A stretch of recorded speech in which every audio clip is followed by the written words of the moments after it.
کیا ہے، اس کو مہر کے طور پر میں نے یہ دیا تھا، اور اس کو چھونے کی وجہ سے، لمس کرنے کی وجہ سے ان کے جسم کے اوپر جو نشانات تھے وہ میرے جسم کے اوپر آ گئے۔ آپ صلی اللہ علیہ وسلم نے ایسے موقع پر حضرت عبدالرحمن بن عوف رضی اللہ تعالیٰ عنہ کو نصیحت کی، اولم ولو بشاتن، ولیمہ کرنا اگرچہ ایک ہی بکری کیوں نہ، تو مہر کا خرچ لڑکے والے کے اوپر، ولیمہ کا خرچ لڑکے کے اوپر، اور اس کے علاوہ لڑکی والے کے اوپر کوئی خرچ نہیں ہے شریعت محمدیہ میں۔ یہ جو کچھ بھی ہم کرتے ہیں یہ جو ہے ہم اپنے رسم و رواج کے اعتبار سے کرتے ہیں، لہذا ان رسم و رواج کو ختم کرنے کی ضرورت ہے۔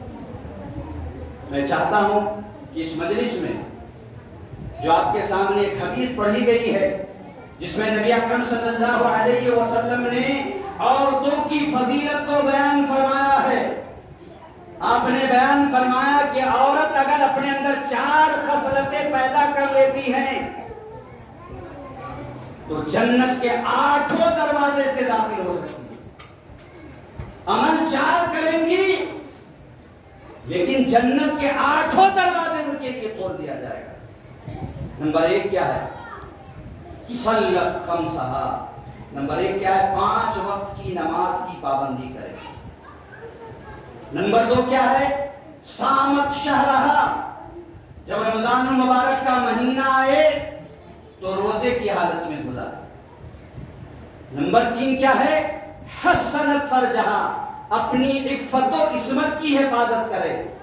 ان 3 چیزوں میں 99% عورتیں پاس ہو جاتی ہیں۔ لیکن نمبر 4 میں آپ نے بیان فرمایا اطاعت بالہا، شوہر کی اطاعت کرنا، اس میں 99% عورت فیل ہو جاتی ہیں، اور یہی وجہ ہے کہ کثرت سے جہنم میں عورتیں جائیں گی۔ اور یہ میں نہیں کہہ رہا ہوں بلکہ جناب محمد رسول اللہ صلی اللہ علیہ وسلم جب گئے معراج کی شب تو آپ کو جنت کی سیر کرائی گئی اور جہنم کی سیر کرائی گئی، اور جب جنت اور جہنم کی سیر کر کے آئے تو آپ نے جہنم میں کثرت سے عورتوں کو دیکھا۔ اور اس بات کو نبی اکرم صلی اللہ علیہ وسلم نے عید کے خطبے میں بیان فرمایا۔ جب عید کے خطبے میں آپ صلی اللہ علیہ وسلم نے بیان فرمایا تو وہ صحابیات جو جہنم سے بچنا چاہتی تھی، حضرت بلال حبشی رضی اللہ تعالیٰ عنہ جو چندہ وصولی کے لیے جاتے تھے، آج جیسے یہاں جمعہ وصولی ہوتی ہے یا عیدگاہ میں، نبی اکرم صلی اللہ علیہ وسلم کے زمانے میں بھی وصولی ہوتی، اور اس کے لیے کون مامور تھے؟ حضرت بلال رضی اللہ تعالیٰ عنہ۔ چنانچہ جب حضرت بلال رضی اللہ تعالیٰ عنہ گئے وصولی کے لیے تو عورتیں جو کچھ بھی پہن کر کے گئی تھی انہوں نے ان کے جھولے میں ڈال دیا اور کہا کہ اپنے حبیب جناب محمد رسول اللہ صلی اللہ علیہ وسلم سے جا کر کے پوچھئے کہ کس وجہ سے کثرت سے عورتیں جہنم میں ہوں گی۔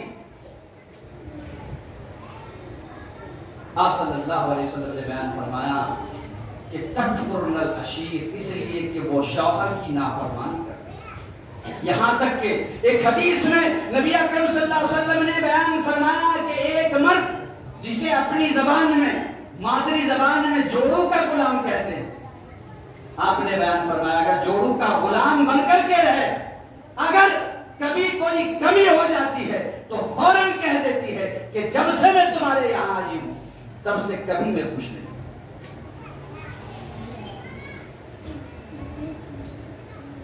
یہ کون ہے؟ حضرت فاطمہ رضی اللہ تعالی عنہا ہے۔ یہ حضرت فاطمہ کون ہے؟ جنتی عورت کی سرداری ہے، اور حضرت فاطمہ رضی اللہ تعالی عنہا کے والد محترم جناب محمد رسول اللہ صلی اللہ علیہ وسلم کی شخصیت ایسی ہے